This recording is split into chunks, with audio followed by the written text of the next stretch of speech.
for calling the police after my sister's family broke into my new home without permission. I, 29F, have always been the second-class kid in my family. My older sister Claire, 33F, is the golden child. She always has been and probably always will be. It's not just a figure of speech. It's a fact that has shaped my entire life. From as far back as I can remember, Claire got everything. When we were little, birthdays were the clearest example. Claire's birthdays were practically neighborhood events. Themed decorations, ponies, catered food, mountains of presents. She once had a princess-themed party with a literal mini castle in the backyard. My birthdays? A cake from the grocery store, usually whatever flavor was on sale that week, and a "you don't need anything fancy" comment from Mom as if wanting more was selfish. One year when I turned 10, I remember standing in the kitchen blowing out candles while Claire and her friends took over the living room playing with the new karaoke machine she had gotten for her birthday months earlier. It wasn't just the birthdays. Every summer Claire got a brand new bike. Bright, shiny with a matching helmet and streamers. I got her old bike, usually rusty with one handlebar grip missing, because it still works fine. When Claire turned 16, she was gifted a brand new SUV. There was even a giant red bow on top, the kind you only see in car commercials. She posted photos on Facebook of her posing next to it while Mom commented things like, "You deserve it, sweetie." When I turned 16, I was told, "We'll help you get a used car when you can pay for the insurance yourself." I ended up with a second-hand sedan that stalled every time I tried to use the air conditioning. I paid for it with money from my part-time job, and I still remember having to scrape together coins for gas. College. Claire had her tuition fully paid for, plus an allowance for living expenses. She lived in a nice apartment with her friends and spent weekends taking trips. I had to take out massive student loans and work 2 part-time jobs just to afford rent in a cramped shared apartment. And it wasn't just about the money, it was how we were treated. Claire could do no wrong in my parents' eyes. When she skipped an entire semester of college classes because she was finding herself, they applauded her for being brave and listening to her heart. Me. I once missed a family barbecue because I was working a double shift at my waitressing job, and I got a lecture about neglecting the family. I learned pretty quickly that if I wanted anything in life, I couldn't rely on my parents. So I didn't. I built myself up brick by brick, shift by shift. I worked nights, weekends, holidays. While my friends were out partying in college, I was behind a bar serving drinks or restocking shelves in a 24-hour store. Over the years, I slowly built a career. I moved up from entry-level jobs into a stable position that paid well enough for me to finally start saving. It wasn't glamorous and it definitely wasn't easy, but it was mine. Every cent in my savings account was the result of my work. And earlier this year I achieved something I had been dreaming of for over a decade. I bought my own house. A small 2-bedroom place, nothing extravagant but perfect for me. The moment I signed the papers, I sat in my car and cried. This was proof that I could do it without handouts, without being anyone's charity case. When I told my parents, I'll admit I was excited. Deep down, some part of me still hoped for that moment of validation. Maybe they'd say, "We're proud of you, Sophie." Maybe I'd get a rare hug from Dad, or Mom would smile and say she always knew I'd make it. Instead, Mom's first words were, "Oh, that's perfect. Claire can stay there while she and Tom save for their forever home." I laughed because I thought it was a joke. Who says something like that seriously? But her face didn't change. He meant it. No, I said, still trying to keep my voice light. This is my house. I bought it for me. Not as a crash pad for Claire. Over the next 2 weeks, my parents made it their mission to wear me down. They sent me Zillow links for bigger houses closer to Claire's kids' school. Dad called one evening and said, "Just sell yours and buy one with space for everyone. You'll barely notice them, Sophie." Mom texted me, "You're single, you don't need that much space. Let your sister stay, it's the right thing to do." I kept saying no. At first I tried to be polite, telling them I wanted to enjoy my home on my own. Then as they kept pushing, my tone got sharper. "No, I'm not selling my house. No, Claire can't stay here. No, I don't care that it would make things easier for her." It didn't matter how many times I said it. They wouldn't let it go. Every conversation somehow circled back to helping Claire, or thinking of the children. I started dreading phone calls and texts from my own parents, because I knew they'd just try to guilt me into giving up the one thing I had worked so hard to achieve. And the worst part? A small part of me knew this was just the beginning. I've seen how my family operates. If they were already trying this hard before Claire even set foot in my home, what would happen if I let her through the door? I wasn't about to find out.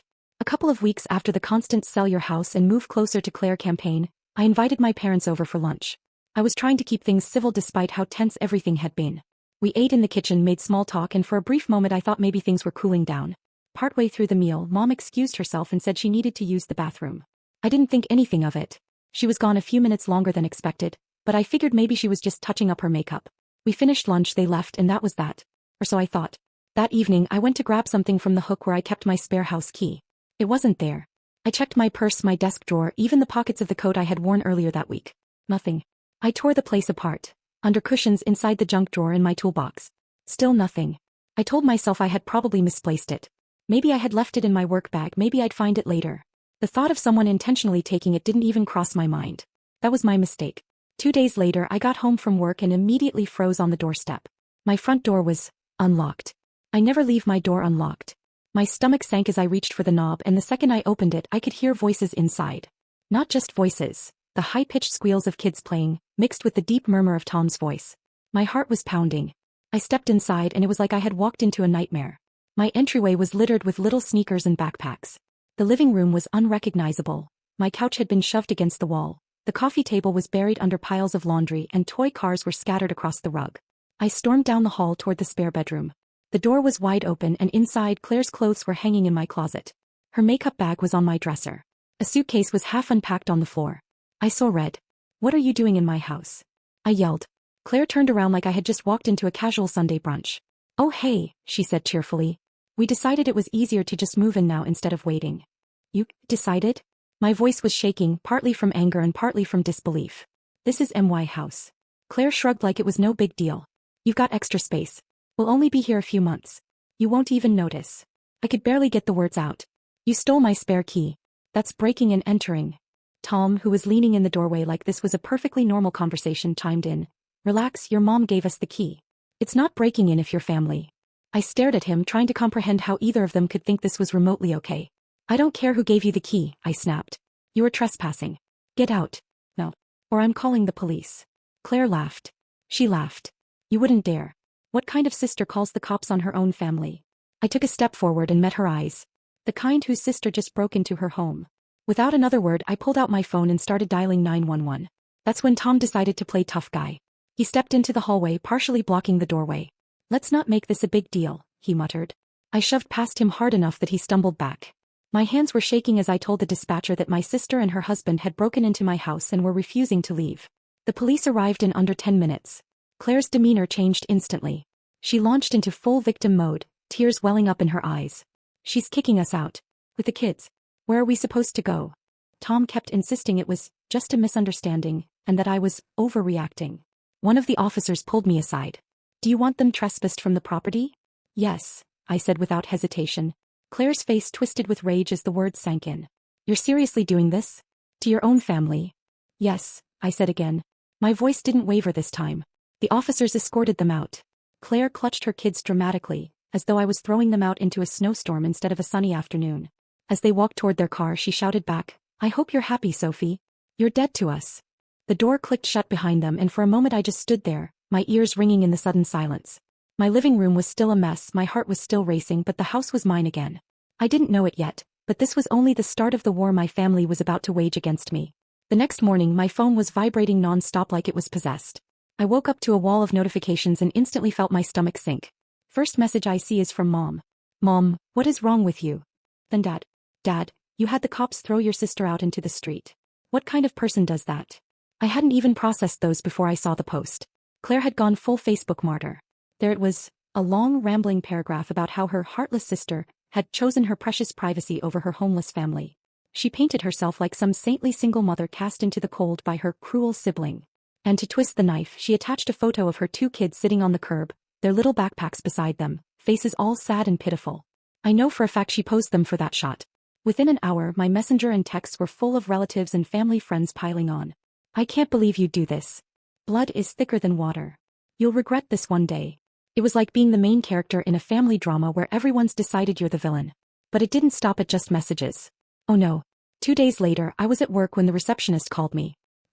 Your parents are here?" I thought maybe something had happened. Nope. They had shown up in person demanding to speak to me, telling my boss it was a family emergency. When I refused to leave my desk they tried to get past reception. I actually had to call security to walk them out. That night my cousin texted me. "Heads up. They're planning some kind of intervention? Don't know details but it's about you." Sure enough, a couple of days later, my mom called and asked me to come over for family dinner. Against my better judgment I went. When I walked into the living room it was like stepping into an episode of Intervention. Claire was there sitting smugly next to Tom. My parents were across from them, and my Aunt Lisa was perched in the corner with a notebook like she was moderating a panel discussion. The air was thick. Nobody smiled. I didn't even get a hi. Mom started first, her voice all soft like she was talking to a wounded animal. "Mom, sweetheart, we're all really worried about you. We think you've been under a lot of stress and it's making you irrational. I just stared at her. Me, the irrational decision was you stealing my key and moving Claire into my house without asking me. Claire rolled her eyes so hard I'm surprised they didn't get stuck. Claire, we're family. Family helps each other. You're selfish. You have a 3-bedroom house. We were only asking for 1 room. Me, family doesn't lie to you, steal from you, and then act like you're the bad guy when you set boundaries. Dad jumped in, voice raised. Dad, boundaries? You're talking about boundaries when your own sister was on the street with her children. I could feel my heart pounding. Me, they weren't on the street until you forced the situation. She had asked, instead of sneaking in like a squatter, maybe we could have worked something out. But no, you decided to ambush me in my own home. Tom, who had been quiet until now, leaned forward like he'd been waiting for his moment. Tom, you think you're so much better than us because you have your life together. Guess what? That doesn't mean you get to turn your back on family. I laughed. Couldn't help it. Me, turn my back? Well, I drew a line after you crossed it. Big difference. My aunt finally spoke up, trying to play peacemaker. Aunt Lisa, maybe if everyone just took a step back. But Mom cut her off. Mom, no, she needs to hear this. We all agree you've become cold and selfish. You didn't even consider what this would do to the kids. I took a deep breath. I was shaking, partly from anger, partly from the absurdity of it all. Me, you're right. I didn't consider it, because it wasn't my responsibility. They are her kids, not mine. And I'm not going to be manipulated into giving up my safety and peace of mind because you all decided I'm the designated doormat of the family. Silence. You could feel the heat in the room. Claire's face was flushed red, and Mom was glaring at me like I'd just confessed to murder. I stood up. Me, I'm done here. Mom, so that's it? You're just walking away from your family? Me, I'm walking away from being guilt-tripped into fixing problems I didn't create. And I did. I walked right out, got in my car and drove off. My phone buzzed with calls and texts the whole way home. I didn't answer a single one. By the time I got back, I'd blocked half my family on social media. And for the first time in weeks, I slept like a baby. When I tell you I was done, I mean I was done. Not, oh maybe I should set some boundaries. Done, I mean burn the bridge, salt the earth and build a castle on the ashes. Done. The very next morning, I walked into a lawyer's office with a folder full of printed texts, screenshots from my doorbell cam, and a timeline of every insane thing Claire and Tom had done since I bought my house. My lawyer, bless her heart, looked through everything, raised an eyebrow and said, "Oh honey, we're going nuclear." Within 7 days I had a restraining order against Claire and Tom. Cease and desist letter sent to my parents. Yes, my own parents. New locks on every single door and window. Security cameras covering every angle of the house and yard. The day the papers were served was glorious and terrible all at once. I was in my kitchen making coffee when my phone lit up. It was my mom. Against my better judgment, I answered. "How could you do this?" she shrieked like she'd just learned I'd joined a biker gang. "To your own mother?" "Mom," I said calmly, "I've asked you and Claire to respect my home. You didn't. These are the consequences." "You're punishing me for your sister's mistakes?" she cried. I could hear Dad mumbling in the background, probably saying something useless like, "Just let it go, Linda." "I'm protecting myself," I said and hung up before she could ramp up to full soap opera mode. 2 hours later I got the voicemail. Her voice was thick with fake sobs. "I can't believe you do this to your own mother. You've broken this family. I hope you're happy." And here's the thing, I was. That night I slept like a baby for the first time in months. No anxiety about someone being in my driveway. No dread about another knock at my door. Just me, my warm blanket and silence. Over the next few weeks the peace was intoxicating. The cameras showed nothing but squirrels and the occasional Amazon driver. My phone was blissfully free of angry text.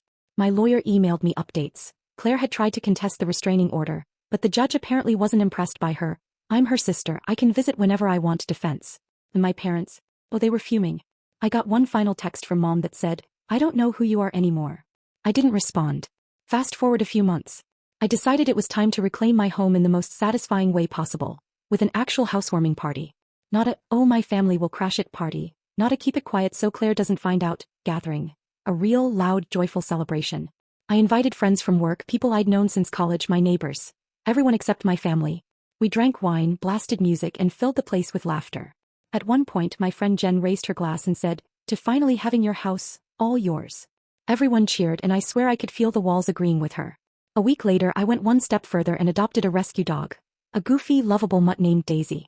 She follows me from room to room, curls up at my feet while I work and barks at any movement outside. He's basically my tiny furry security guard. Now when I sit on my couch at night, Daisy snoring beside me, I look around and realize my house finally feels like mine. There's no lingering fear of someone barging in. No more stomping footsteps from an unwanted guest. Just safety, peace, and the quiet knowledge that I took my life back. Do I feel guilty? Not even a little. In fact, I feel free. So Reddit, pay for calling the cops on my sister, lawyering up and finally standing up to years of entitlement?